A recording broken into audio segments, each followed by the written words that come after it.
여러분 안녕하세요. 방금 소개받은 재료과학부 이경호입니다. 네. 또 제가 조항규 교수님하고는 저희 학부 때는 몰랐어요. 같은 학번인데 서로 약간 떨어져 있어서 그렇지만 교수된 이후에 굉장히 잘 지내고 있고 여러 가지 교류도 많이 하고 있고 그래서 잘 알고 있는데 최근에 이제 방금 소개받은 대로 불재료 문명 아직은 뭐 제목이 바뀔 수도 있습니다. 출판사에 보내는 거고요. 출판사가 또 본인이 보기에 좋은 제목으로 바꿀 수 있는데 그런 내용을 하면서 어떤 공학으로 본 어떤 역사랄까요? 뭐 이런 거를 보면서 우리 역사에서 살짝 재료과라 재료가 굉장히 중요하다라고 생각하고 이제 관련된 걸 많이 좀 준비를 했었는데 조사하다 보니까 V라고 하는 것 그게 나중에 이제 에너지로 바뀌고 여러분 전공하는 것도 연관이 되는 거죠. 그러면서 인류의 많은 영향을 미쳤고 그것이 재료하고 합쳐갖고 우리 문명을 발전시켜 온 그런 그림이 보여서 정리를 좀 해봤습니다. 잠깐 제가 중요한 소개를 하나 빠뜨렸는데요. 우리 이경호 교수님이 원자력 안전위원회 위원이세요. 차관급의 위원이시고 우리 원자력의 이제 안전한 활용을 위해서 많이 수고해 주시고 계십니다. 그래서 우리과하고는 특별한 인연이 더 있어요. 네, 어쨌든 지금 이제 제가 지금부터 강의를 시작하겠습니다. 여러분들 재미있을 거라고 생각을 합니다. 제 착각일 수도 있지만 지금부터 이제 얘기를 시작하겠습니다. 불재료 문명이라고 이름을 붙였는데요. 여러분한테 우선 V라고 하는 거 간단히 보고 여러분 사실은 여러분한테 필요 없는 자료인데 여러분 이제 3학년 4학년 이제 우리 많이 보죠. 이렇게 약간 지금은 색이 그렇지만 하얀색, 빨간색으로 보이는데 이 V라고 하는 게 이제 빨리 산화되는 겁니다. 산화가 천천히 되는 게 금속이 녹슨다든가 우리가 식사하고 소화시키고 다 산화인데 그중에 이제 아주 빨리 산화되면 열이 나고 그래서 이제 온도가 높아지는 거죠. 그래서 이제 지구상에서 불은 주로 유기물이 연료가 산소를 만나서 가능한 거고요. 그래서 이제 이런 반응이 가능합니다. 지구상에 불을 낼 수 있는 건 세 개뿐이 없어요. 카본과 수소와 황 세 가지가 있습니다. 그중에 이제 카본이 사실은 대부분이고요. 그 다음에 금속도 산화를 합니다.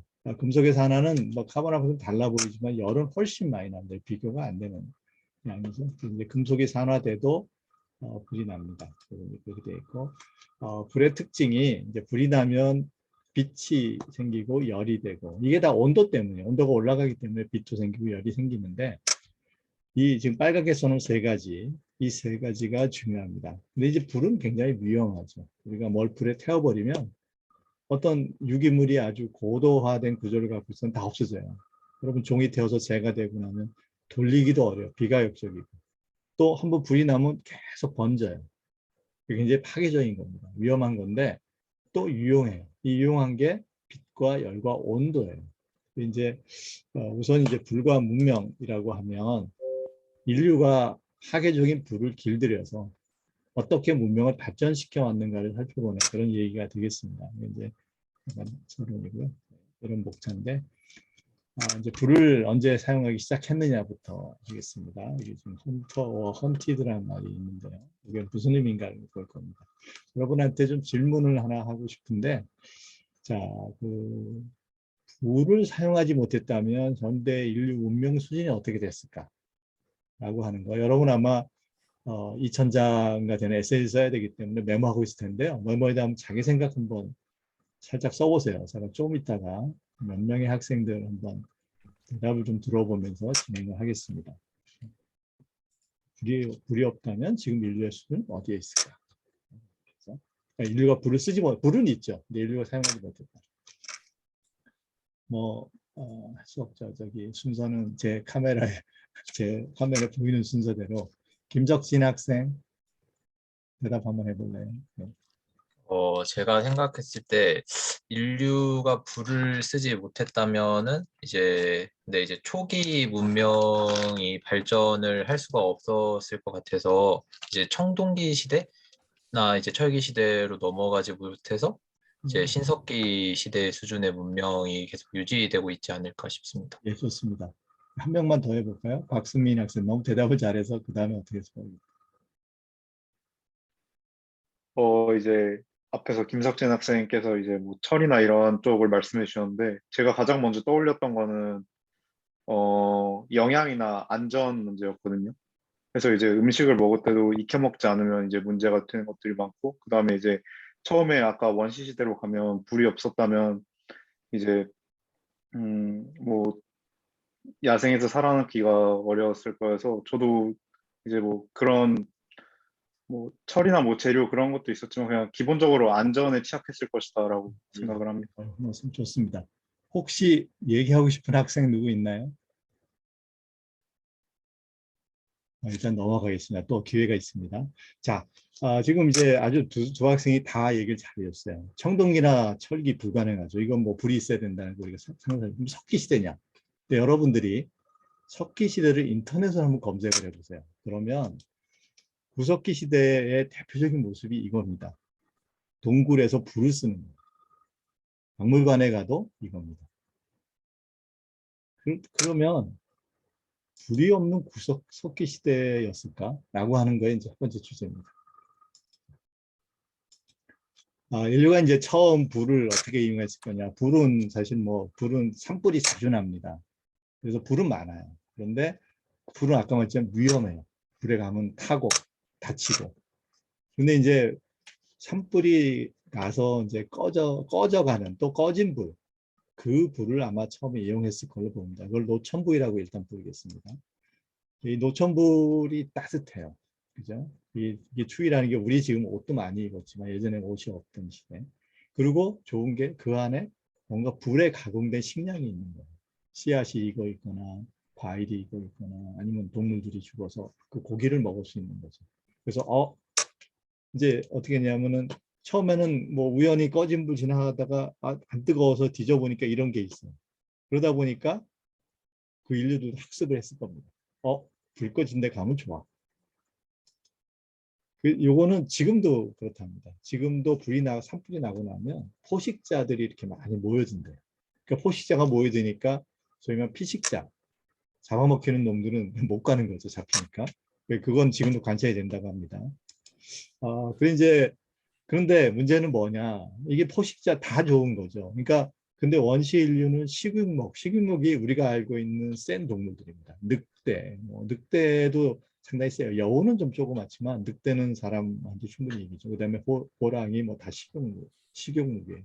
얘들 오면은 우리가 그때 인류 이길 수가 없습니다. 지금도 우리 무기 없으면 못 이기죠. 도망가야 돼. 근데 이제 인류는 직립을 했거든요. 직립을 한다는 건 시야가 넓어요. 시야가 넓은 건 두 가지입니다. 먼 데를 볼 수 있고 가면서 방향을 설정할 수가 있어요. 숲을 지나는데 훨씬 좋은 거죠. 그래서 빨리 불이 좋다. 불이 나면 저기 꺼져가네. 그럼 막 달려가서 빨리 갈 수 있는 그런 장점이 있었는데 문제는 뭐냐. 먼저 갈 수 있는데 딴 애들이 오면 도망가야 되니까 빨리 이득을 취해야 되는 이제 그런 문제가 생기게 됩니다. 그래 이제 빨리 음식을 꺼내야 되는데 아마 처음에 하다 많이 됐을 거예요. 그래서 이제 배우죠. 동물도 다 알아요. 불이 나면 거기다 절대로 안 넣습니다.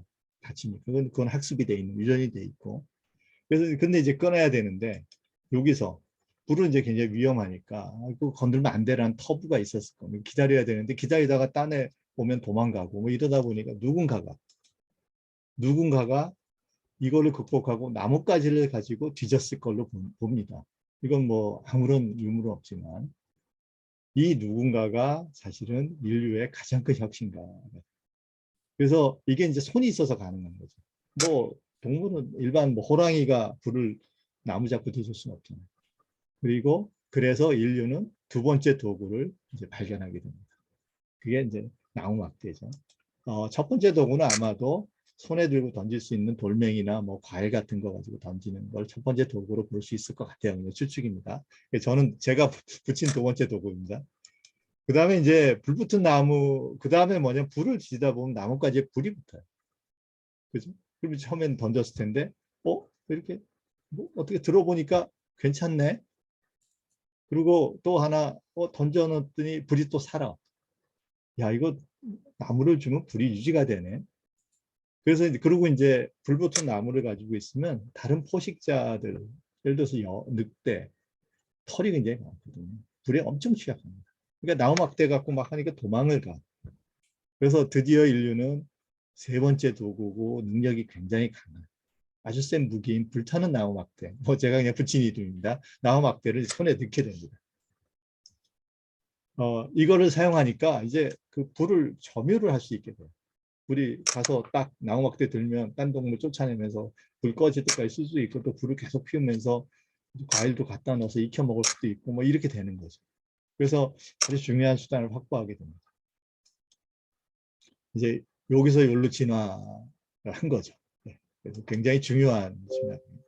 그러면서 이제 불을 사용하는 시간이 점점 늘어나게 됩니다. 시간이 늘어나게 되고 이제 점점 그 독점적으로 사용하게 되면 기술이 점점 늘게 돼요. 그래서 결국 사람이 다른 종보다 불을 다루는 능력이 커지게 되는 거죠. 그리고 이제 인류가 불을 독점하기 시작을 합니다. 그런데 이 이제 노천부이라고 하는 것이 오래 유지가 안 돼요. 왜냐하면 자연 환경은 뭐 비 오면 꺼지는 거고 바람 세게 불어도 꺼지고 또 연료가 불이 이미 났던 곳이기 때문에 연료도 그렇게 많지 않아요. 나무도 다 타버린 게 많아서. 또 하나 문제는 뭐냐, 한번 꺼지고 나면 언제 만들어질지 모르는 거예요. 산불이 우리 이제 산불 나면 굉장히 심각하지만 이분들한테는 이제 산불이 아주 운이 좋은 거죠. 근데 이게 언제 날지 모르는 거예요. 어떨 때는 막 연속으로 나지만 어떨 때는 뭐 1년 안 날 수도 있고 예측도 안 되는 거죠. 불 쓰고 말고 이러다가 이제 이 불을 이동을 하게 됩니다.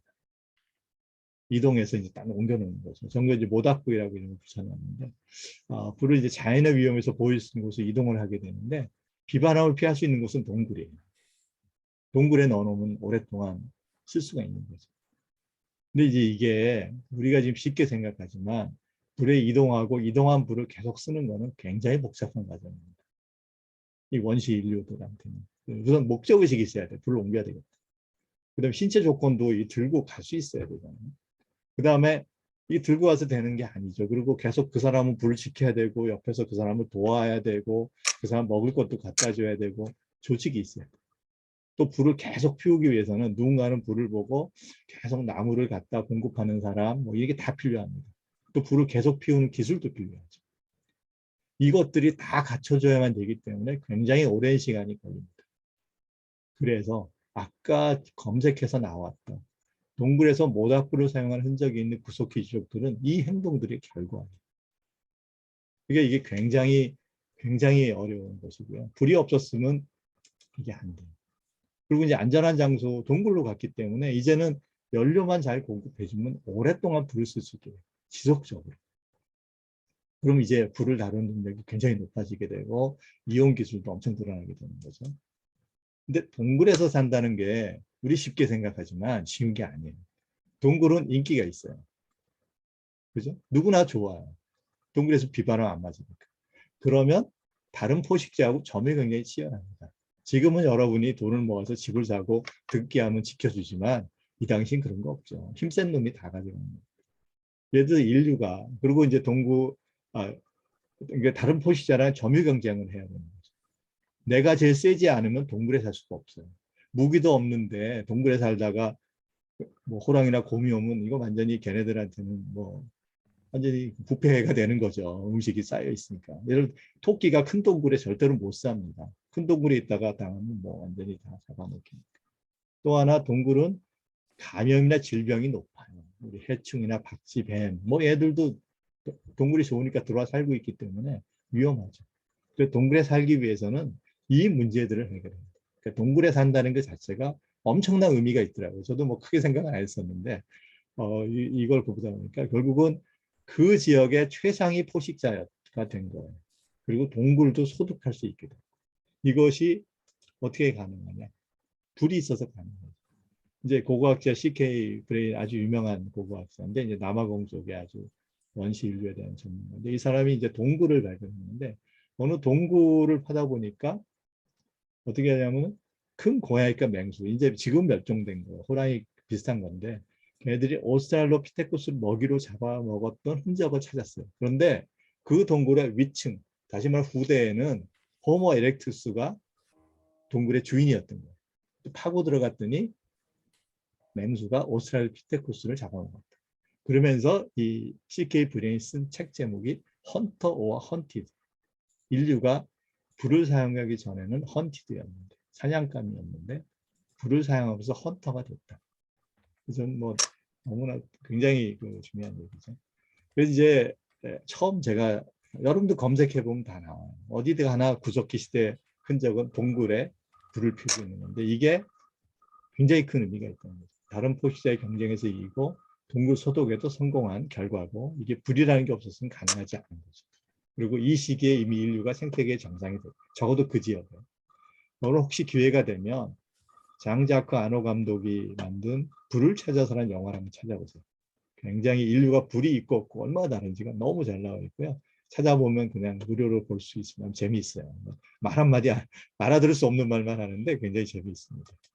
자, 이제 모닥불 시대가 되면서 불은 여러 용도, 아까 학생이 얘기했죠. 배성민 학생이 얘기했지만 조리, 탄수화물하고 단백질이 변성되면 소화도 쉽고 식량이 많아지고 그다음에 신체 구조가 변화합니다. 그리고 소화기가 줄고 뇌가 발달하고 그래서 이제 인류가 점점점 발전을 하게 되죠.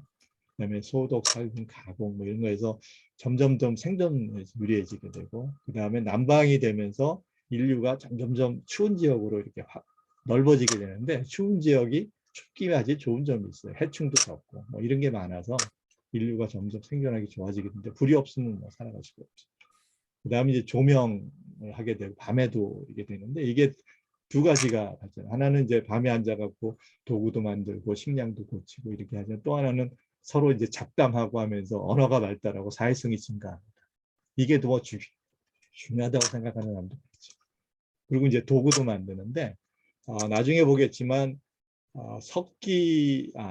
나무를 돌로 가공할 수가 없어요. 나무도 생각보다 굉장히 셉니다. 그런데 나무를 끝을 불태우고 살살 가공하면 창을 만들 수 있어요. 그래서 구석기 시대에 나무창이 있었습니다. 이게 불 없이 나무창 못 만들어요. 나무도 굉장히 세거든요. 그 다음에 이제 큰 바위도 그 석기가 그냥 굴러다니는 걸로 뾰족한 게 안 나와요. 그래서 큰 바위를 불을 붙인 다음에 확 물을 뿌려주면 깨지고 그걸 가지고 석기를 만들고 이런 걸 했습니다. 그래서 이제 사실은 불이 없었으면 석기도 안 되고 아마 인류는 멸종했을 거라고 생각이 듭니다. 왜냐하면 먹을 만한 게 많은데 도구가 무기가 없어서. 그리고 이제 공동 작업하면서 집단화 이런 굉장히 큰 역할들을 하죠. 그래서 이제 이렇게 발전하는 요 단계가 뭐 이건 좀 빨리 뭐 이게 다양하게 이용했고요. 이 단계가 인류 역사를 보면 5분의 4가 이 기간입니다. 지금 한 200만 년 정도 보고 있는데 200만 년인데 요게 40만 년 전입니다. 200만 년 이게 5분의 4를 요 단순해 보이는 작업하러. 이게 아까 말했지만 굉장히 어려운 거예요. 이제 40만 년 이전 유적지에는 불의 흔적이 거의 없는데 40만 년보다 덜 된 것은 대부분 다 불을 사용했다고. 그래서 아마 이때 그 불가니 집단이 정복해가면서 했을 거다. 뭐 요거는 잘 모르죠. 뭐 전파되니 정복되는지. 어쨌든 인류가 40만 년 전부터는 이제 요보다 발전되기 시작했다. 그 다음에 이제 인류가 불을 어떻게 썼냐면은 능동적으로 이제 불을 막 쓰기 시작한 거예요. 왜냐하면 불이 있기 때문에 아주 쉬워요. 나무박대 이거 붙여가지고 쓰면 되거든요. 그래서 이제 이건 뭐 사냥도 해서 숲을 태워버리고 나면은 시야도 넓어지고 동물들이 막 도망나서 잡기도 하고 그다음에 불로 확 태우고 나면 그 처음에 자라나는 그 식물들이 좀 먹기 쉬운 거예요. 근데 오래 가면은 더 생존 능력이 좋은 놈들만 살아남거든요. 그래서 그 어떻게 했냐면 사람들이 의도적으로 불을 이렇게 질러요. 그래갖고 그 숲이 초원으로 바뀌고 이것이 남아있는 전형적인 것이면 미국의 대평원. 여러분 혹시 미국 갈 기회 있으면 중부지에 가면 넓은 평원이 있습니다. 원래 다 숲이었는데 그 인디언들이 계속 불 질러가지고 초원으로 만든 겁니다. 이제 그거를 열심히 그 연구한 이분이 이렇게 인디언들이 그러니까 불을 질러서 초원으로 만들고 그 다음에 거기서 이렇게 식물들을 키움으로써 그 자기네 사냥하기 좋은 동물들이 모이게 만들고 그래서 결국 거기서 얻는 식량, 동물과 사냥감은 다 만들어낸 거라는 거예요. 지금의 만듦하고는 다르지만 불을 질러가면서. 그래서 이제 인류가 숲을 없애갑니다. 사실은 지금부터 40만 년 전에 다 숲이었는데 이제 없어집니다. 그 다음에 이제 다음으로 이용한 게 뭐냐면, 근데 인류가 늘어나니까 도저히 그걸로 감당이 안 돼요. 이제 가축 사육을 시작합니다. 그래서 저기 혹시 여러분 기회 있으면 충견세라는 책을 보시면 힘 있는 가축을 쓰는 게 인류 문명이 아주 크리티컬하다. 그래서 아메리카 대륙이 그게 다 없어짐으로써 문명이 늦었다라고 되어 있는데 굉장히 중요한데, 사실 생각해 보면 소나 말 인간보다 엄청 세요. 근데 걔네들 어떻게 길들였겠어? 결국은 걔네들이 사람하고 같이 다니면 우리를 호랑이에서 보호해 준다. 그러면서 따라다니기 시작한 거죠. 근데 그게 어떻게 가능하겠어? 이거 불이 있어서 가능한 거죠. 그리고 이제 식물들도 그렇고. 그래서 그리고 여러분 숲이 있는데 불 없이 개간할 수 없어요. 이 당시에는 돌멩이 정도의 구석기 시대에 숲을 개간하는 나무가 엄청 세거든요. 불이 있어서 유일하게 가능합니다. 그래서 이제 그리고 곡물도 불로 가공해야 우리가 먹을 수 있지. 그러면 곡물 쌀 그냥 껍질째 이거 거의 불가능합니다. 그래서 이제 그런 역할을 하면서 인류가 한 12,000년, 이게 이제 신석기 시대입니다. 화전이 시작됩니다. 그래서 이제 화전이 본격적으로 시작되고, 그러면서 인류가 뭘 했냐?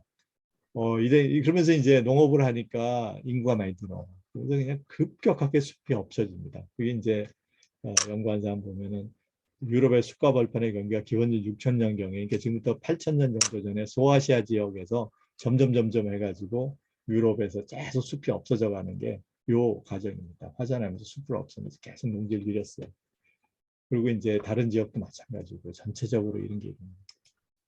그래서 인류가 드디어 이제 그 생태계 분야, 지구 전체에 대한 헤게모니, 지구의 표면을 바꿔버린 거죠. 숲에서 그 농지와 초원으로. 이제 불이 있어서 가능했던 거예요. 그게 이제 전반부입니다. 그 다음에 이제 인류가 불을 하루에 담기 시작합니다. 이 문장은 스타트랙이라는 영화인데 굉장히 재밌어요. 네, 여러분 엔지니어들은 반드시 기억해 두면 좋습니다. 역사 글로리, 그러니까 영광은 전사들이 없지만, 영웅들이 없지만 실제로 문명은 엔지니어가 만든다. 그러니까 찾아보면 굉장히 많이 나옵니다. 자, 문제는 이제 인구가 점점 느니까 자꾸 이제 땅이 넓어지게 되고, 이제 농지에서 계속 거기서 농사를 지어야 돼요. 그러면서 이제 중요한 거는 땅을 어떻게 개간하고 뭐 땅을 다루고 이런 걸 해야 되는 겁니다. 그렇게 이제 바뀌기 시작합니다. 정착 농업이 시작이 되는 거죠. 이제 불은 이제 농업에는 큰 역할이, 처음에 개간할 때만 쓰면 되는데, 그리고 이제 불이 화로에 담게 됩니다. 왜냐하면 화로에 담지 않은 불은 나무를 너무 많이 써요. 그리고 또 위험해요. 바람만 불어도 위험하고. 그래서 이제 안전하기 위해서 뭔가 주위를 둘러싸게 되는 거죠. 연료를 덜 넣어도 되고. 그러면서 이 불이 나뉘게 됩니다. 그러니까 그 전까지 불은 굉장히 좋은 도구였는데, 화로에 담기면서부터 화로에 담기지 않은 불은 파괴의 상징이 됩니다. 화재, 뭐 전투에서 무기, 뭐 화로에 담긴 불은 이제 분할하게 되죠. 화로에 담긴 불은 가정용의 난로나 램프, 작업용으로 이렇게 분할합니다. 이제 가정용인데, 사실 화로에 담기지 않으면 집에서 불을 쓸 수 없어요. 맨날 화재 일어나서 다 타 죽으니까 이제 화로에 담으면서 가능하죠.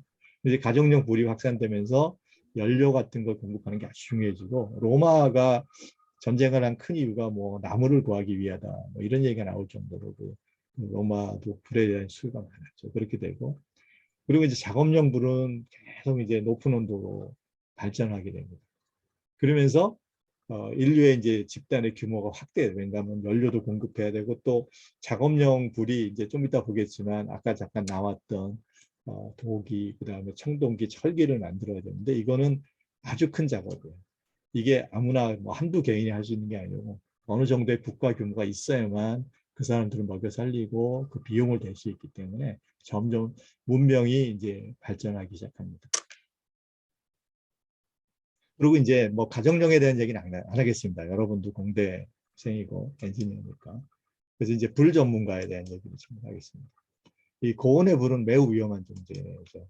도장이나 금속을 만들 수 있는 온도는 좀 이따 다음 페이지에서 보겠지만 아주 높아요. 생명체에 치명적입니다. 그리고 조그마한 불꽃이나 흘러내리는 적은 양의 쇳물도 굉장히 위험합니다. 그리고 도가니가 파손되면 작업자의 생명도 위험하지만 작업장 전체를 위협하는데, 이 작업장이라는 게 국가의 재산이에요. 이게 망가지면 국가가 흔들거든요. 그러니까 굉장히 중요하죠. 그리고 전문가용 불의 온도가 계속 높아지게 됩니다. 그래서 이제 요 온도는 좀 이따 보겠습니다. 그래서 점점 이제 불 관리에 대한 기준이 높아지면서 불을 활용하기 위한 기술, 재료, 체제가 발전돼야 되고요. 그래서 이제 불의 온도를 높이는 거, 온도에 작업하는 거 여러 가지가 필요합니다. 요 이제 그래서 불 전문가가 생겨요. 근데 불 전문가의 대표적인 것은 도자기 제거, 유리, 금속 이게 이제 불을 쓰는 대표적인 세 가지입니다. 특히 이제 금속의 대장장이가 아주 중요합니다. 중요한데 뭐 여러 예가 있고 제가 책에 여러 개 썼지만 여러분이 그래도 잘 아는 그리스 로마 신화 보면 헤파이스토스라는 신이 있어요. 헤파이토스가 대장장이십니다. 이제 그리스는 이제 폴리스마다 서로 다니시는 곳이에요. 뭐 아테나 신을 모시는 데도 있고 헤라를 모시는 다 있는데 그렇다 할지라도 대장장이는 헤파이토스를 모시는 거를 허용해줘요. 굉장히 중요하니까. 이 헤파이스토스를 보면 얼마나 대장장이가 중요했는가 알 수 있는데 사실은 근데 잘 알려지지 않은 신이에요. 헤파이스토스의 불을 훔쳐서 인류에게 준 프로메테우스가 더 유명하죠. 근데 그 사람은 헤파이토스의 불을 훔친 사람이고 헤파이토스가 제우스의 큰아들이에요. 제우스가 이제 자식이 굉장히 많아요. 근데 헤라라는 정식 부인하고 사이에서는 아들 둘 뿐이 없어요. 큰아들이 헤파이스토스고 둘째 아들가 아레스예요. 그러니까 굉장히 장자죠. 그 다음에 헤파이토스의 부인이 비너스예요. 그러니까 굉장히 중요하다는 걸 알 수가 있는 거죠. 뭐 그 당시에는 어쨌든 그런 상징인 거죠. 그러니까 그래서 그런 거 그래서 굉장히 중요했고요. 그 이제 왜 중요했냐? 이런 이제 요약을 제가 했는데 모닥불 시대에는 뭐 조리, 난방, 조명 정도의 불셔프이고요. 온도를 한 600도를 올리게 되면 토기가 만들어져요. 여러분 그 신석기의 대표가 뭐냐면 빗살무늬 토기 배웠을 거예요. 토기가 나오면 신석기로 그렇게 돼요. 그게 600도 정도 되면 토기가 나옵니다. 그다음에 900도까지 올릴 수 있으면 우리가 그 구리 청동을 만들 수가 있어요. 그래서 900도까지 올라가게 되면 청동이 나오는데 이거는 나무하고 도가니를 잘하면 만들어요. 그 다음에 1200도가 넘어가면 철을 만들 수가 있어요. 그리고 도기 중에서 자기를 도기와 자기 합쳐 도자기인데 이게 다른 겁니다. 그래서 이걸 만들 수가 있어요. 1200도, 이게 철기 시대로 넘어가요. 그 다음에 1700도를 넘어가면 철 중에서도 강철이 만들어져요. 이건 화석 연료를 쓸 수 있습니다. 그래서 이렇게 그 역사가 불의 온도와 연결이 되고요. 그 다음에 이제 요거를 잠깐 보면 이게 왜 석기와 청동이 왜 중요하냐. 18세기까지 가장 중요한 재료는 나무입니다. 뭐 석기 시대 뭐 하지만 그 목적은 나무를 하기 위한 거고 나무 가지고 집도 만들고 배도 만들고 연료도 쓰고 굉장히 중요한데 나무가 생각보다 튼튼해요. 이게 이제 여기 있는 숫자는 강도인데 나무 중에 연목은 침이 없습니다. 소나무 같은 거의 재료가 한 50메가파스칼, 그다음에 이제 견목이라고 하는 게 100메가파스칼 정도 되는데 이 나무를 목재로 만들기 위해서는 도끼를 만들어야 되는데 도끼의 재료가 석기 시대에는 돌이었고 청동기 시대는 청동이고 철기 시대는 철이었어요. 근데 돌의 강도가 나무하고 비슷해요. 그래서 석기 시대에 나무를 만들 수가 제대로 된 나무를 만들 수 없어서 높은 집도 없었고 그다음에 배도 없었어요. 근데 청동기로 되면 이제 초기 청동기는 돌에 비해 장점이 없지만 후기 청동기로 가면 튼튼해져서 이제 여러 가지 큰 목재를 만들 수 있어서 뭐 건물도 높아지고 배도 만들고 뭐 이런 걸 했는데 다만 구리하고 주석이 충분하지가 않아요. 그래서 청동기 시대에 아주 발전을 못했습니다. 사실 청동기 아주 우수한 제품. 그다음 철기가 나오면서 철이 이제 풍부하거든요, 지구상에. 그래서 문명이 확 발전하는데 철에 보시면 강도가 굉장히 높잖아요. 철은 도끼를 안 그래도 안 망가져. 그리고 이제 강철은 철보다 더 세고 그래서 완전히 달라지죠. 17세기가. 그리고 이제 그 전기를 사용해서 한 2000도를 넘길 수가 있게 됩니다. 요게 결국은 그 인류 역사를 아주 간단히 불과 재료로 보면 이렇게 설명이 되는 거고요. 그래서 이제 그 하여간 불을 옮기는 게 중요했습니다. 자, 그래서 빨리 좀 넘어가. 생각보다 시간이 많이 가고 있네요.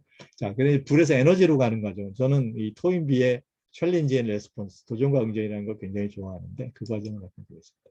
자, 일단 인류는 불을 쭉 사용하는데 이게 사실 굉장히 위험한 일이에요. 그 노천불 사용하면 뭐 이렇게 되고 화재도 있고 뭐 가정용 불량은 대화재 굉장히 많은 화재로 사람이 죽었습니다. 그리고 작업용도 위험했는데 이게 인류가 노천불은 뭐 나무막대를 장소 해결하고 그다음에 모닥불은 불관리 기술 화전 같은 거는 이 불지르기도 아주 테크닉입니다. 화전 아무렇게나 불지르는 거 아니에요. 정확하게 날짜 맞춰서 해야 되는데 그것도 상당히 저거고요. 그다음에 가정용 불이 소방대, 소방호스 이런 거 만들면서 이제 불을 넘겼고 전문가용은 여러 연료를 바꿔가면서 해결을 했습니다. 그래서 인류 역사라는 거는 불의 위험을 회피하지 않고 적극적으로 대응해서 그 도전을 극복하고 불을 길들여서 사용한 집단이 승자가 되었고 그래서 뭐 이런 집단들인 거죠. 먼저 동굴로 옮긴 집단, 청동기와 철기를 먼저 만든 집단, 또 그 후에 청동기와 철기 더 좋은 걸 만든 집단. 이게 다 불에 의해서 가능한 거죠. 그다음에 이제 중요한 변화가 있습니다. 콘스탄티노플 1453년에 무슨 일이 있었냐. 바로 동로마 제국이라고 하는 게 1100년간 유지된 세계 역사에서 가장 오래된 제국이에요. 두 번째가 조선 왕조입니다. 503년. 나머지는 다 짧아요. 중국은 300년 넘어가는 게 거의 없어요. 나라가 오래가기 힘든데 그 동로마 제국이 이 53년에 이제 멸망이 됩니다. 근데 왜 그동안 버텼냐? 콘스탄티노플이 정점되지 않은 성이었어요. 그러니까 뭐 수없이 공격을 당했는데 다 방어했는데 수단이 두 개가 있습니다. 하나는 혹시 지도 보시면 삼면이 바다고 바닷물살이 굉장히 세요. 그 다음에 한쪽의 성은 아주 튼튼하게 쌓았습니다. 그 다음에 이 사람들이 그리스 북이라고 지금도 잘 모르는 불을 갖고 있었어요. 무기. 그래서 이거를 쏘면 안 꺼졌다 그래요. 그래서 이제 황, 초성, 나프타, 플러스 알파 지금 그건 뭔지 몰라.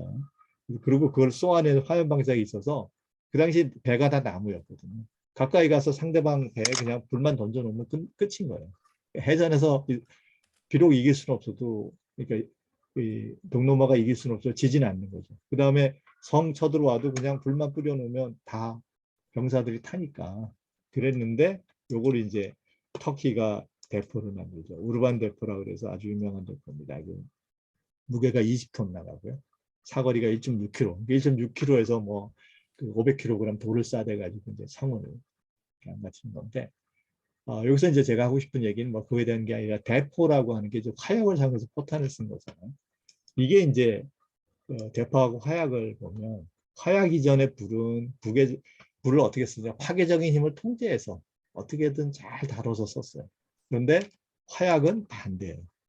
급격하게 연소시키고 그 위험한 거를 그 힘으로 포탄을 발사한 거예요. 그게 뭐냐? 불이 운동 에너지 역할을 합니다. 이게 굉장히 중요한 겁니다. 그러니까 대포의 발전 과정 잠깐 보면 중국에서 만들어졌고요. 11세기에 벌써 중국에 대포를 썼어요. 그리고 이제 중국이나 아시아 국가들이 영토 확장했고 유럽으로 전파된 것도 징기스칸이 이거 가지고 유럽 성들 다 분열시키기 썼는데 동양에서는 이제 전쟁이 없어지면서 별 관심이 없었어요. 그냥 중국에서 뭐 불꽃놀이 뭐 이런 거 발전하고 있긴 있었는데 별 발전이 없었는데 서양은 엄청나게 이제 15세기 이후에 발전을 시키죠. 그래서 이제 19세기 말에 동양하고 서양이 군사적으로 만나는데 거기서 역사적으로 두 개 큰 게 있죠. 하나는 아편전쟁. 영국에서 배 4척 갖고 왔는데 그냥 그거에 중국이 항복을 해버렸죠. 그 대포 항복했고 일본은 전쟁도 안 했어요. 그냥 배 갖고 와서 대포 시범으로 몇 군데 쏘니까 바로 그냥 손들고 조약을 해버린 거죠. 자, 이 차이가 근데 무기 때문이다. 이게 아닙니다. 이 무기나 함선 개발에서 막대한 자본이 필요하고요. 이게 화약과 대포가 훨씬 더 큰 의미가 있어요. 대포 이전에 우리 운동회를 넣는 원천은 사람, 노예를 쓰거나 동물을 쓰거나 자연력을 썼어요. 근데 대포가 아까 얘기했지만 열에너지를 운동회를 전환을 시켰죠. 그래서 대포의 작동 원리 제작 기술을 사용해서 엔진을 개발해요. 그 엔진이 증기기관과 내연기관. 그러니까 이게 이제 여러분들 물리화학에서 배웠겠지만 보일의 법칙, 샤레 법칙이 굉장히 중요한 법칙입니다. 특히 샤레 법칙이 중요한데요. PV는 nRT. 그러니까 볼륨의 변화가 온도의 변화하고 연관이 있다는 거고 이 온도는 열이고 볼륨은 운동이거든요.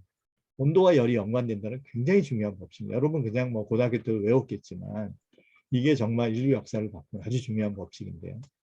그래서 그게 이제 하나가 있고 또 하나는 뭐냐 하면은 지금 뭐 핵융합에서 비슷한데 그 계속 안에 폭발이 일어나는데 버텨야 되냐. 그러니까 그러한 재료 및 재료 가공 기술이 필요한데 이 기술이 바로 대포 기술이나 동일하죠. 그래서 이제 그 초기 엔진을 만든 사람들이 다 그 대포 기술자들이 가서 만들었어요. 뭐 똑같거든요. 대포하고 엔진 실린더하고. 네. 이제 전기기관이 17세기에서 18세기에 나오기 시작하고 그다음에 내연기관이 19세기에 나오는데 이게 전부 그 대포의 그 파괴력을 활용합니다. 이게 지금 아주 유명한 그림 중에 하나인데 제우스와 헤라라는 그림인데 아주 잘 그렸죠. 멋있는데 중요한 거는 제가 보이고 싶은 건 제우스와 헤라가 아니라 여긴 두 애예요. 아까 얘기했지만 이 애가 뭐냐? 큰 애가 헤파이스토스, 큰 아들. 아마 얘일 거예요. 그리고 이제 동생한테 불을 주죠. 이 동생이 아레스, 전쟁의 신입니다.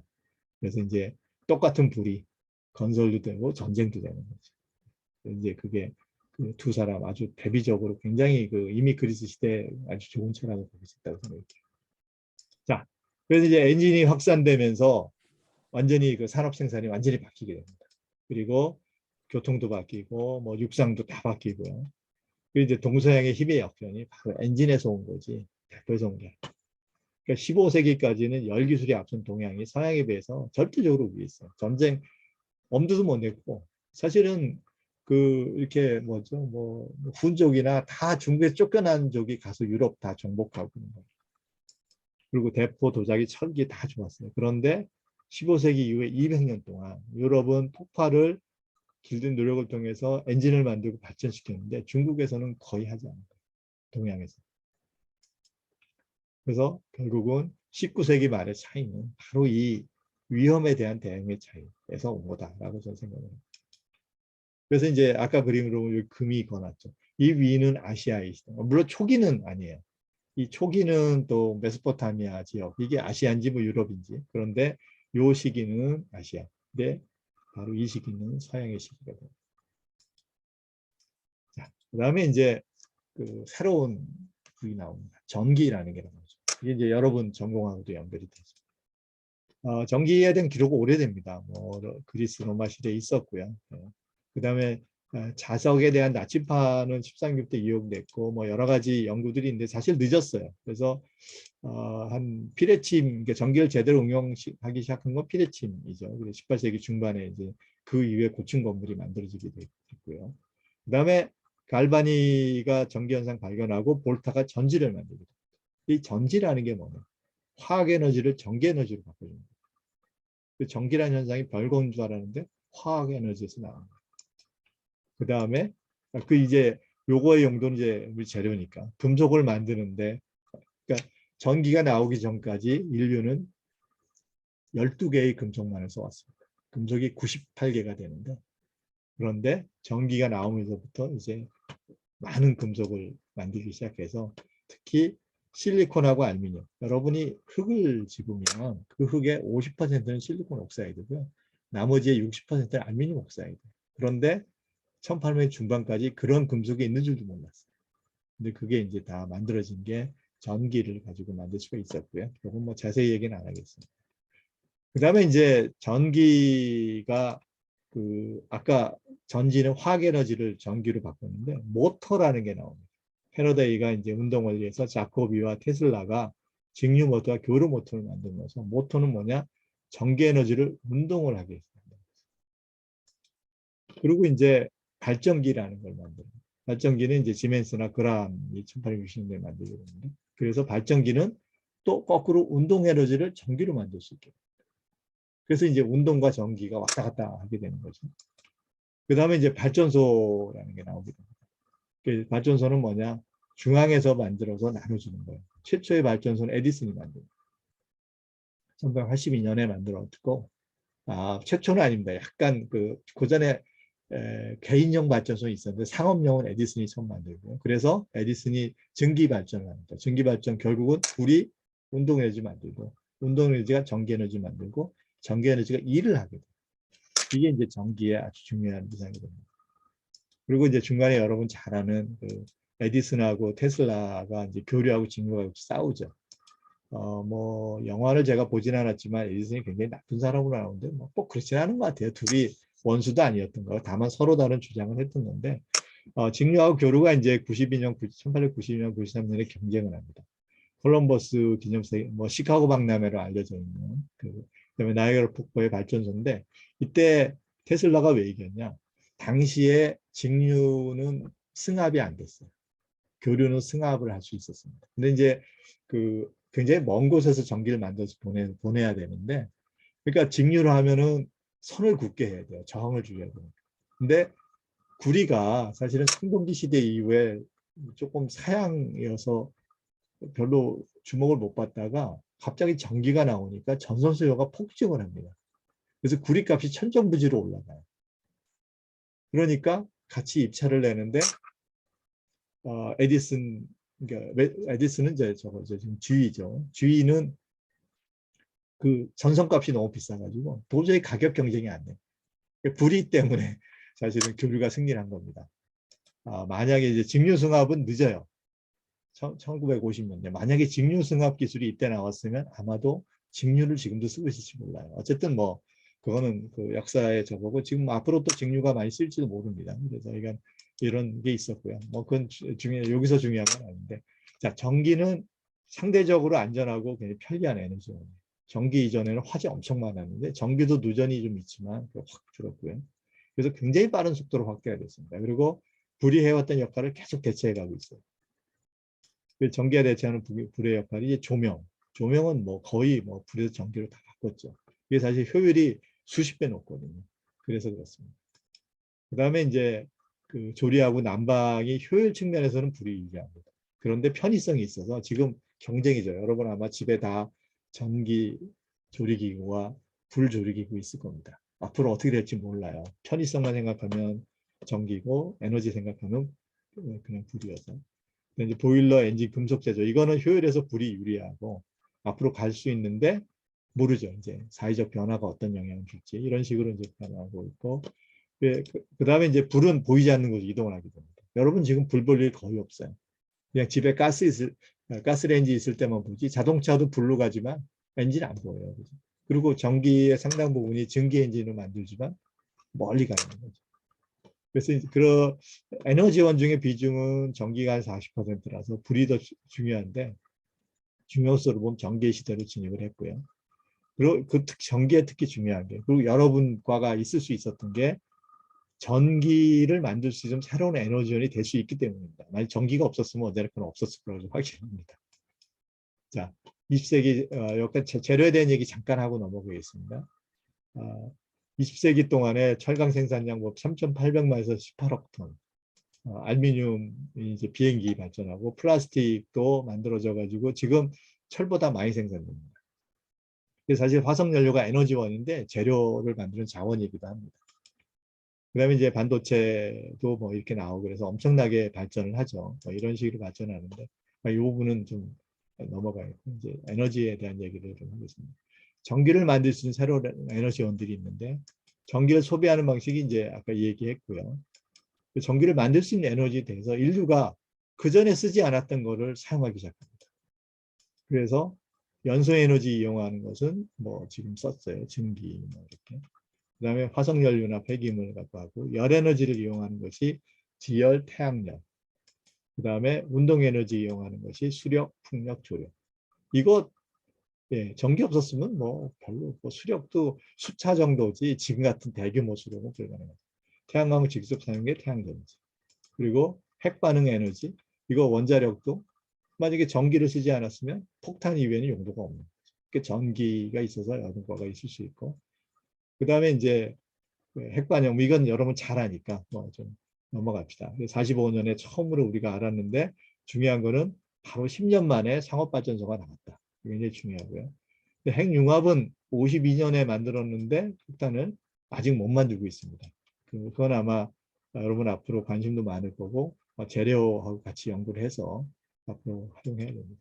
근데 이제 에너지가 우리 20세기 문명은 막대한 에너지와 막대한 재료 소비합니다. 이게 이제 재료 소비량의 변화인데요. 이 중에서 요색, 문색이라고 불러야지 요색이 화석 에너지고 요게 결국 에너지의 증가입니다. 요게 이제 철강 재료, 요거는 식량, 요거는 이제 건축재료 뭐 이렇게 가는데요. 그래서 2005년에 인류는 600억 톤 이상이고 1900년에 비해서 8배, 많이 화석연료 12배 이렇게 늘어났습니다. 근데 이런 증가가 인구를 거의 뭐 4배 높였고요. 수명도 2배 가까이 높였습니다. 그리고 생활 수준도 높이고 무의식주 뭐 이런 건 높인 거죠. 그런데 중요한데 보시면 이제 이 100년 동안에 서울이 이렇게 바뀌었고요. 그런데 이제 뭐 여기선 자세히 다루진 않지만 지구적 어디의 주 원인이다, 뭐 이산화탄소 이래가지고 지속 가능하냐 이런 얘기를 합니다. 근데 이제 요거 뭐 아까 그거나 마찬가지 이렇게 100년 동안 이게 1900년과 2000년에 요 변화가 이런 변화를 가져왔습니다. 근데 이 겉모양이 문제가 아니고요. 내부죠. 이 건물의 내부에 있는 여러 가지 편의시설, 전기 이런 거, 수도 뭐 이런 데 이게 아무것도 없는 거거든요. 수도도 없고 전기도 없고 화장실도 없고 이 변화를 다 이것이 가져온 겁니다. 그 이제 21세기 현대문명은 막대한 에너지를 쓰고 있고요. 2005년에 그렇고 에너지로 보면은 뭐 이거 여러분 아마 대강 다 배웠을 거로 생각이 듭니다. 평균 1인당 1.8 TOE, 1TOE는 석유 환산 1톤입니다. 그래서 요거를 노동력으로 환산은 120명이다. 지금 현재 인류는 120명의 노예를 쓰는 것 같다. 뭐 이렇게 얘기할 정도고 우리나라는 더합니다. 우리나라는 5.5 TOE니까 한 500명 정도의 굉장히 우리는 에너지를 많이 쓰면서 살아가고 있습니다. 이제 정력 생산이고 전체의 40%다. 그다음에 이제 뭐 이렇게 돼서 보시면 원자력이 이제 어떤 기여를 하고 있고 이렇게 쓰고 있습니다. 근데 이제 우리가 사용하는 에너지의 원천을 따지고 들어가 보면 우리가 쓰는 것이 이제 직접 생산하는 거, 직접 사용하는 게 화석 바이오지열이고요. 전기를 만들어 쓰는 것이 이렇게 되고 지구상의 에너지의 원천은 사실은 몇 개 없어요. 태양이 대부분이고요. 그 다음에 우라늄, 지열, 뭐 조력 정도. 태양 에너지는 화학이론으로 전환하는 게 이제 광합성인데 0.4%가 광합성이 사용되는데 이게 매년 1100억 톤의 탄소를 만들어내고요. 그중에 인류가 한 80억 톤 정도 소비를 합니다. 그리고 과거 광합성의 결과로 우리가 화석연료를 쓰고 있고 이걸 한 100억 톤. 그러니까 인류가 지금 현재 살아있는 거 과거 한 100억 톤씩 쓰고 있습니다. 그다음에 이제 운동 에너지를 전하는 게 수력과 풍력이고 직접 쓰는 것이 태양전지, 태양열 뭐 이렇게 해서 이제 쓰고 있고요. 그다음에 이제 그 미래를 잠깐 보고 넘어가겠습니다. 생각보다 시간이 많이 가서 빨리빨리 진행하겠습니다. 지금 이제 그 이산화탄소 문제가 굉장히 중요한 이슈가 되고 있는데 이 이산화탄소가 맞아요. 이거 좀 그러니까 근데 지속 가능한 발전에 대한 컨셉, 요건 여러분에 꼭 얘기해 주고 싶은데 우리 지속 가능한 발전이 뭐냐? 유엔에서는 17개의 지속 가능 발전 목표를 세우고 있습니다. 지속 가능 발전 목표가 17개 있는데 그거를 들여다보면 이런 식입니다. Sustainable Development Goal인데 거기에서 중요한 게 for all, 모든 인류가 better and more sustainable future를 가져라고 하는 거고요. 그래서 이제 그 내용을 한번 들어보면 예를 들어 no poverty. 근데 보면 everyone in the world가 번영과 생산적인 그리고 리치한 라이프를 누려야 된다. 하고 되어 있고요. 그 다음에 예를 들어서 무슨 위생라고 해도 여기 보시면 쭉 나와 있는데 인류가 복지를 누려야 되고 예를 들어서 서브사하라 아프리카 남쪽만 해도 250만 명의 엔지니어가 필요하다. 엄청나게 개발을 많이 해야 된다는 겁니다.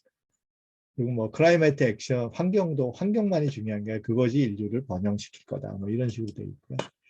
이 지향하는 바는 모든 사람이 지속 가능한 사회에 살아야 되는데 2차 사회가 더 나은 자연환경, 충분한 기반시 혜택, 어느 수준 이상의 풍요, 차별성에 살아가야 되는데 이게 지금 이산화탄소 감소가 가능하냐 이게 지금 문제가 되는 거죠. 이산화탄소가 이렇게 증가를 하는데요. 이산화탄소는 화석연료와 석회석에서 나옵니다. 그게 이제 결국은 이것 때문에 생기는 거예요. 인류가 많이 쓰기 때문인데 자, 그 에너지가 왜 이렇게 많이 쓰냐? 우리 모든 사물이 에너지를 씁니다. 비행기는 만들 때 들어가는 거고 이게 이제 사용할 때 들어가는 건데 어떤 거는 만들 때 많이 들어가고 어떤 건 사용할 때 들어가고 심지어 식량도 엄청나게 많은 에너지를 소비하고 있습니다. 그래서 이렇게 많이 쓰는 거죠. 그 이제 뭐 요건 넘어갑시다. 아까 보였으니까. 자, 그런데 문제는 뭐냐? 지금 인류가 아까 서브사하라 얘기 나왔는데 인류가 이렇게 형평이 공평하지가 않아요. 굉장히 적게 쓰는 지역, 소득 낮죠. 많이 쓰는 지역이 있습니다. 이게 결국은 적게 쓰는 지역의 모습이고요. 많이 쓰는 이게 서울인데, 요거를 보면 선진국의 평균 자원 소비량이 이렇고 세계 평균의 자원 소비량이 이렇게 많이 쓰고 있고 에너지는 더합니다. 아까 이제 봤지만 특히 아프리카 0.64. 자, 여기서 문제를 어떻게 해결할 거냐는 겁니다.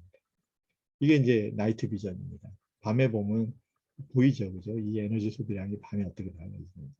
그러면 그런데 보시면 결국은 평균 수명이 72세인데 OECD 80인데 이 나라들 다 40대 이렇게 나오거든요. 그러면 어떻게 할까요? 이 그룹이 에너지 소비를 늘려야 돼요. 에너지와 자원 소비가 늘어나야 되거든요. 이렇게 가야만 서스테이블 디벨롭먼트가 가능한 거죠. 그래서 이상적인 발전은 결국은 이걸 위해서는 현재 선진국의 소비 혜택을 누려야 되는데 그러기 위해서는 제가 계산해 보면 에너지가 지금보다 2.5배가 더 만들어져요. 재료가 2배가 더 만들어져요. 이거 어떻게 할 거예요? 뭐 재활용하고 절약으로 줄일 수 있지만 막대한 에너지와 재료 생산과 소비가 환경을 훼손하지 않아야 됩니다. 자, CO2에 대한 얘기 잠깐 뭐 보면 자, 이게 중요한 거입니다. 현재 저탄소 에너지원은 원자력과 재생에너지입니다. 그래서 전체 15%예요. 근데 지속가능 문명에서 현재 사용의 250%. 그러면 얘네들이 지금 250%까지 17배를 늘려야 되는데 가능하냐? 어떻게 할 거냐? 라고 합니다. 저탄소 에너지원의 공급 능력 보면 수열이나 지열은 현재 생산량보다 일부는 증가하지만 크게는 늘어나지 않고 수력도 생각보다 계절별 변동 가능성이 있더라고요. 원자력은 현재 우라늄 235에서 뭐 전체 소비량에서 100년 플러스 뭐 더 이상 사용할 수는 있는데 아마도 앞으로 238까지 쓰지 않을 수 없을 거야. 쓰게 되면 좀 더 사용할 수 있겠죠. 근데 원자력도 생산 유연성이 생각보다 적더라고요. 제가 원자력 안전에 있어서 보니까 어쨌든 이제 기저전력 이상 생산을 하려면은 저장 장치가 붙어야 돼요. 기저전력이 60% 정도 하면은 밤에 생산한 거 낮에 쓰려면 저장이 붙어야 되고 만약에 핵융합이 성공한다면 뭐 에너지 문제가 해결이 가능하겠죠. 그리고 원자력 자체 또 어느 순간 셧다운 되기도 할 수 있고 그래서 원자력만으로는 안 되지만 앞으로 여분이 있고 태양광과 풍력은 각각 인류가 사용할 수 있는 자원을 갖고 있어요. 그런데 생산 변동성이 있고 사전 예측이 어려워요. 이게 이제 그 시간에 따른 태양광 방전소 일중 변화량 그냥 우리나라 동서발전 자료 하나 가져온 겁니다. 임의로 제가 골랐는데 어떤 날은 굉장히 이건 이제 아침에 해 뜨고 해질 때까지니까 아주 이상적인 발전인데 어떤 날은 이렇고 어떤 날은 뭐 비 오는 날은 완전히 뭐 소리죠. 풍력은 뭐 예상이 되지 않고요. 그래서 이제 이거를 쓰려면 저장을 해야 되는데 그 제가 대략 계산해 봤습니다. 만약에 1일치를 저장하고자 할 때 이 저장은 아까 제가 말씀드렸지만 원자력만으로 해도 필요하고 신재생만으로 해도 필요하고 두 개를 섞어도 필요한 건데 이거 할 때 필요한 재료량인데 그냥 아까 250% 생각 안 하고 2019년에 연평균 1일치 전기 생산량이 63TWh인데 이거를 저장하려면 리튬이온 배터리가 킬로그램당 200Wh를 저장할 수 있어요. 그러면은 배터리 용량이 3억 1,500만 톤이 필요하고요.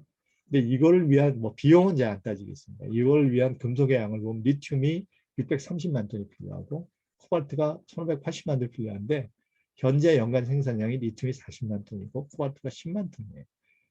물론 뭐 더 생산할 수 있을지 모르지만 이거 이렇게 생산하면 그 에너지를 감당할 수가 없습니다. 이게 굉장히 복잡한 문제인 거죠. 그 에너지 문제가.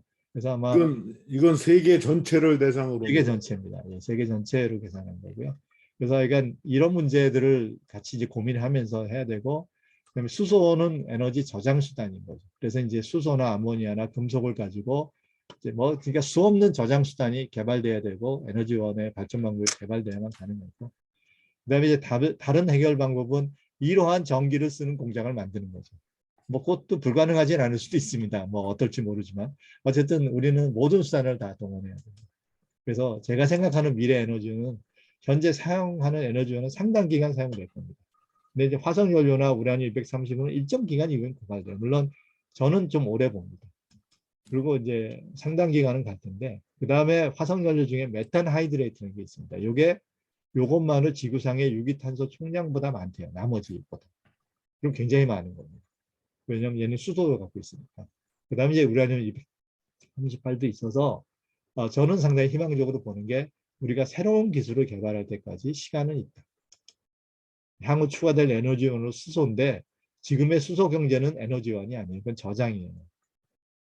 핵융합 발전이 여러분들 중에 열심히 연구해서 핵융합 발전이 성공하면 그때는 에너지원이 됩니다. 그 다음에 이제 그 현재와 다른 형태의 태양에너지를 이용할 수 있으면 되겠죠. 뭐 뭔지 모르겠습니다. 인류는 문제 방법을 찾을 테니까. 그래서 이제 그런 것들을 가지고 결국은 저장하고 뭐 생산하고 다 종합돼야 됩니다.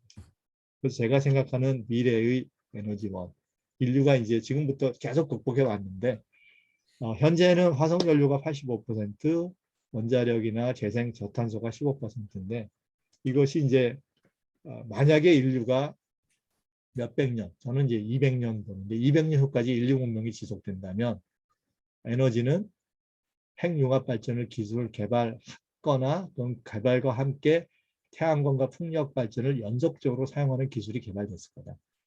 라고 아니면 이제 우리가 지금 모르는 새로운 에너지원, 뭐 우주에서 개발해 쏜다든가 이런 게 뭐 있을 수는 있죠. 그리고 그 사이는 저는 이걸 200년, 250년 이렇게 좀 길게 보는 편인데요. 사용 가능한 모든 에너지원을 사용할 거다. 현재 사용하는 에너지원에다가 비전통 화석 에너지, 우라늄 238까지 물론 기존의 우라늄 238 다 포함해서 이것이 인류가 200년, 몇백 년까지 살아남아서 몇천 년, 몇만 년 살아갈 수 있는 유일한 길로 봅니다. 지금 현재 우리가 에너지를 70년대로도 못 돌려요. 우리의 삶 자체가 유지가 안 됩니다. 이 인류의 여러분 아파트에 전기 안 들어오는 순간 아무것도 못해요. 가스도 안 들어오고 물도 못 쓰고 이게 뭐 엄청나게 지금 우리는 에너지 의존된 상황이 있기 때문에 굉장히 중요한 역할을 하고 있고 시간은 뭐 제가 얘기했지만 저는 좀 길게 봅니다. 200년. 근데 물론 뭐 여러 가지 이제 걸려 있죠. 걸려 있기 때문에 뭐 그것은 지금의 기후 환경이 이런 문제 때문에 또 바뀌는 문제들 같이 걸려 있고 중요한 거는 어쨌든 이런 기술들이 나오지 않는 한 인류는 선택이 없습니다. 아무리 뭐 이게 나와도 그 기술들이 없으면 지금 돌아갈 수 없어요. 비록 유럽에서 굉장히 뭐 환경에 관심이 많은 것 같지만 그 유럽 사람들도 당신의 생활을 그러면 희생해라. 당신이 지금 세계 평균보다 2.2배의 에너지 쓰고 있으니 30% 줄여라. 못 줄입니다. 그냥 전제는 지금 나는 그대로 쓸 텐데 전 세계적으로 바꿔보자 이런 거고.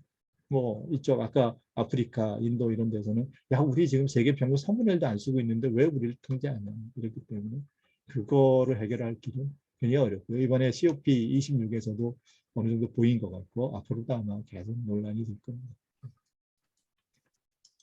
그래서 제가 뭐 이게 이제 오늘 정리입니다. 정리는 정말 뭐 불과 재료로 뭐 제 나름대로 200만 년의 인류 역사를 좀 쭉 살펴봤고요. 인류 역사는 결국 끊임없는 도전과 응전의 대응의 성공의 역사였고 앞으로도 계속 갈 거고 거기에서 에너지와 재료가 굉장히 중요해서 여러분 그 에너지를 다루고 있는 여러분들 굉장히 중요한 역할들이 많고 역시 제가 속해 있는 재료도 중요한 역할이 많고 같이 할 수 있는 일도 굉장히 많다. 라고 하는 게 오늘 저의 어떤 결론이 되겠습니다. 네, 여러분 경청해 주셔서 감사합니다. 감사합니다. 자, 아주 재미있는 강의 해주셨는데 혹시 이해가 좀 안 되거나 아니면 의견 제시할 거 아니면 새로운 코멘트 들을 거 이렇게 질문 있으시면 얘기해 주세요.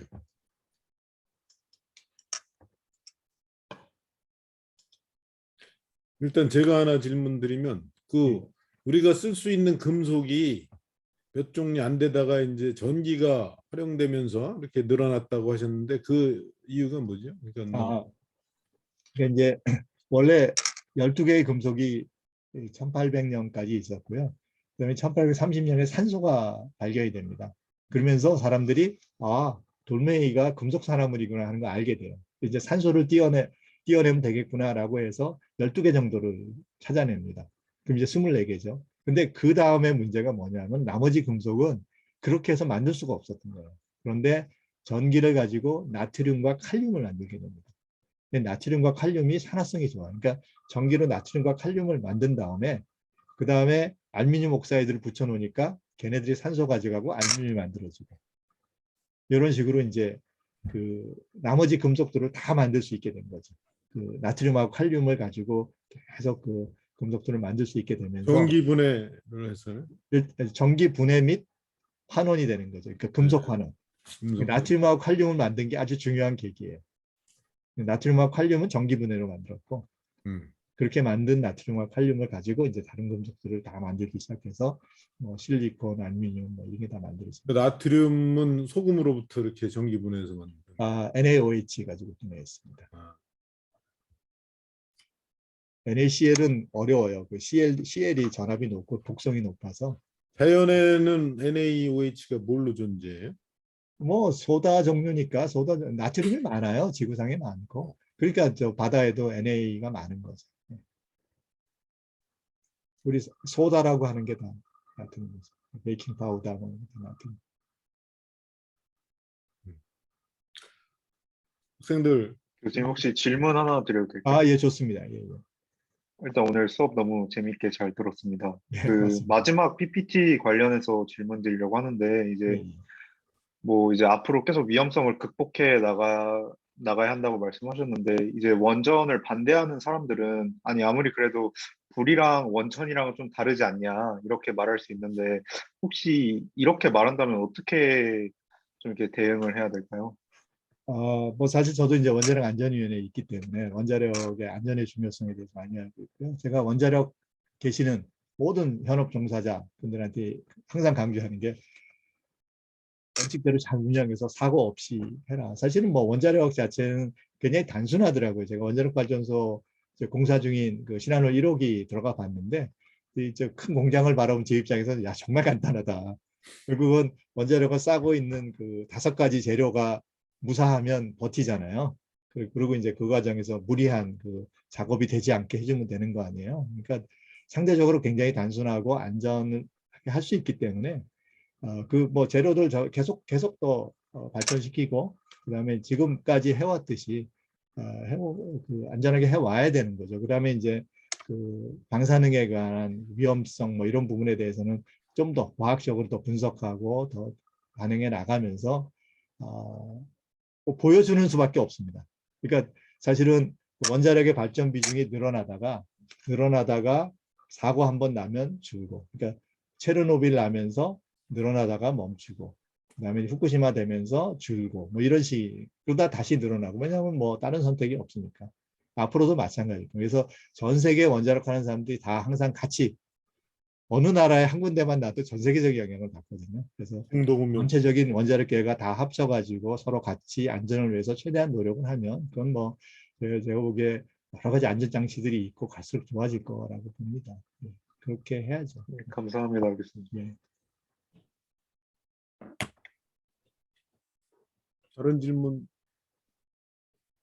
제가 질문이 또 하나 있는데요. 예, 그러시죠. 예, 그 이제 풍력이나 태양광이 연속 사용이 가능하게 되면 이제 큰 에너지 문제가 크게 해결이 될 가능성이 있는데 예, 예. 그 중에 이제 제일 핵심이 되는 게 이제 그 전력 저장 장치 ESS가 되잖아요. 예, 예. 근데 지금은 이제 아까 리튬으로 이렇게 추산을 해보셨는데 리튬 기반의 그런 ESS 장치가 있고 그게 굉장히 고가면서 이제 재료의 양도 많이 들어가서 이제 전 세계적으로 ESS를 확대하는 게 문제가 있을 수 있는데 새로운 그런 그 ESS 새로운 개념의 그 배터리라든지 이런 게 이제 재료공학부 이런 데서도 여러 교수님들이 연구하고 계시는데 그 전망을 어떻게 보시나요? ESS의 획기적인 기술이 사실 나와가지고 뭐 지금 없는 거에 대해서 제가 말씀드렸지만 원자력 발전이 모든 전기를 공급할 수 있어도 ESS가 필요해요. 왜냐하면 밤에 저장했다 낮에 써야 되니까. 그래서 그 어떻게든 ESS는 필요하고 어떻게 보면 그 저장 장치를 가장 적게 쓸 수 있는 그 포트폴리오가 필요한 거죠. 그 나라의 여건에 맞춰서. 그다음에 이제 문제는 주기율표를 보시면 리튬이 가장 가벼운 원소잖아요. 그러니까 이제 무게당 뭐 여러 가지로 봐서 리튬보다 더 좋은 금속 원소는 사실은 쉽지 않아요. 이제 그 이가가 되면은 2개를 저장할 수 있으니까 이제 칼슘이나 이런 거 쓰면 가능한데 칼슘도 만만치 않게 이제 그 만들기 어려운 건데 그래서 이론적으로 보면은 수소 이온을 배터리 쓰지 않으면 그 리튬 배터리보다 좋아질 가능성은 많지 않은데 근데 뭐 다만 이제 망간 얘기 많이 양극재가 하셨네. 망간? 아니 그러니까 걔네들 중요한 건 아까 보면 양극재예요. 네. 양극에 쓰이는 금속을 근데 아, 망간이 좋은 건 뭐냐면 아까 코발트나 니켈은 자원이 충분하지 않은데 망간은 좀 많거든요. 그래서 리튬은 어떤가요? 리튬? 리튬의 리튬도 양은 적지 않아요. 만들 때 에너지가 많이 들어가는 거죠. 그러니까 근데 이제 그게 뭐 아까 말한 그 양을 감당할 수 있는 수준은 아닌 거죠.